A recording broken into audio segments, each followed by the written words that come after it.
Wakey, wakey, wakey, wakey, it's time for Mushoku Tensei Sundays. Someone cooked here. Tell them to bring me my money. And what the fuck?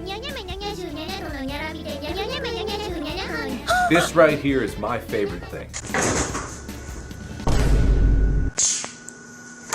There is no way that this is the second to last episode. Core 2 will be released 6 months after the last episode is released, and I am done waiting. I'm going to be reading up to volume 11 and maybe wait for the anime to adapt volume 12 because I heard that it's going to be the episode to watch. But enough babbling, let's get into this episode's review. Quick disclaimer, I've only read volumes 1 through 6 of the light novels, so anything I say in this review will be based on that and the anime. Rudeus still has nothing but fits in his mind, and Luke still isn't the friendliest fellow Rudeus has talked to. This is pure conjecture on my part, but Rudeus being in the Notos family might have a connection with the way Luke treats him, because politics is a big thing in this world, and conflict between nobles is a common thing. Just being in a certain noble family can have others wanting you dead. However, Luke's main priority is the safety of Ariel, regardless of how he feels about Rudeus. When Rudeus mentions that he is afraid of challenging Luke, it opens up a few questions. Is he worried that trying to challenge him would bring up political complications considering both of their circumstances? Or is it something else? After all, Rudeus has cut all ties with the Boreas and Notos family, and his experience with a certain noble left him broken. Rudeus has had his fair share of the cutthroat noble life, so it would make sense why he wouldn't want to be involved with the dicey road Luke was walking on. Though the way Rudeus ran away was like a schoolgirl after confessing to their crush. In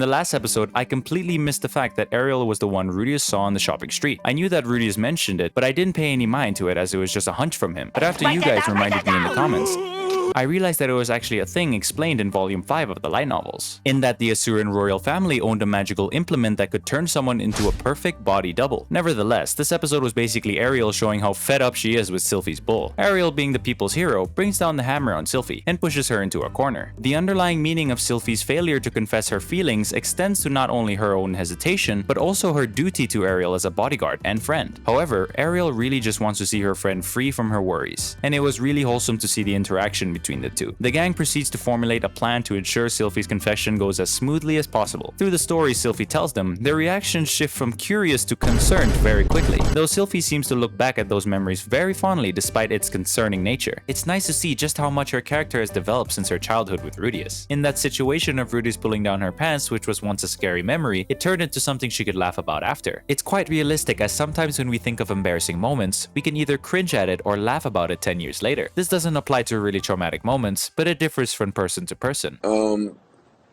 Would you say that you are kinky? Hell yes. Japan loves creating characters with gap moe, which is essentially a contrast between their external personality and what they really think. Ariel's reaction to hearing such words coming out of Sylphie's mouth was perfect.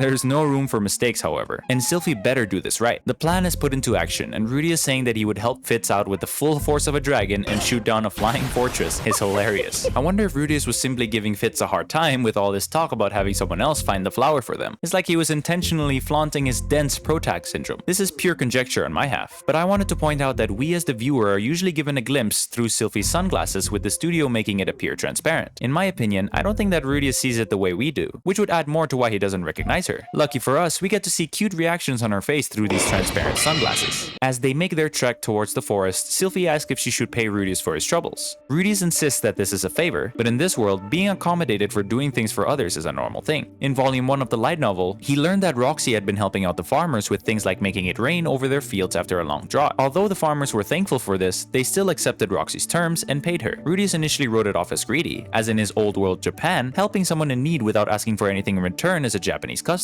But in this world, it was normal to be compensated for that sort of thing. A give and take relationship. A nice detail added by Studio Bind. Though once again, Sylphie thinking about buying Rudeus with money shows just how dirty Sylphie's thoughts can be at times. Rudeus's melancholic explanation of where he got his staff made me mentally scream, being reminded that Eris was not here, and that Rudeus misunderstood Eris's true intentions when she left. The fact that he states that the staff was sized up for Rudeus to use when he grew up was sad to think about. To us, it's a heartwarming fact to see that Eris thought of that for Rudeus, but to Rudeus, it's just extra salt to his injury. mystery. The ring that Sylphie used to conjure a storm could be some sort of magical implement. In volume 1 of the light novels, it is explained that magical implements are devices with a magic circle inscribed somewhere within them. Users can channel mana into it, and even if someone isn't a magician, they would be able to utilize its special effects. Or, that ring could be a magical item. Magical items are different from magical implements in that they can be used without the user needing to channel their own mana into it. These magical items were mostly found in labyrinths, where equipment that belonged to monsters and adventurers was imbued with the labyrinth's magical energy. However, most of them had powers that were mostly garbage, but there's a chance that you can find one with abilities to that a saint-tier magician would have. Looking back, the rings that Nanahoshi used were probably magic items as well, considering that Nanahoshi states that she has no mana at all and that she can use those magical rings as she wants. When they situate themselves in the cave, Rudeus mentions that a girl he knew told him that showing bare skin is a taboo among elves.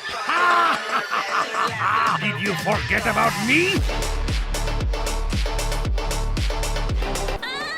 Yeah, bro's capping. Rudeus looked like a gym influencer when he took off his clothes. And he was also wearing the necklace Sylphie made for him for his birthday a long time ago. I wonder if it was mentioned in the light novel if Sylphie noticed. Once again, the way Sylphie looks at Rudeus always captures my heart, and the fateful moment we have all been waiting for has finally arrived. Sylphie finally works up the courage to tell Rudeus, in a roundabout but fitting way, the sweetness emanating from the words, "Nani? Rudy?" was so wholesome, as that is what she called him ever since they were children. The music that played in the background the moment relief washed over Sylphie's face, knowing that Rudeus recognized her. It was perfect.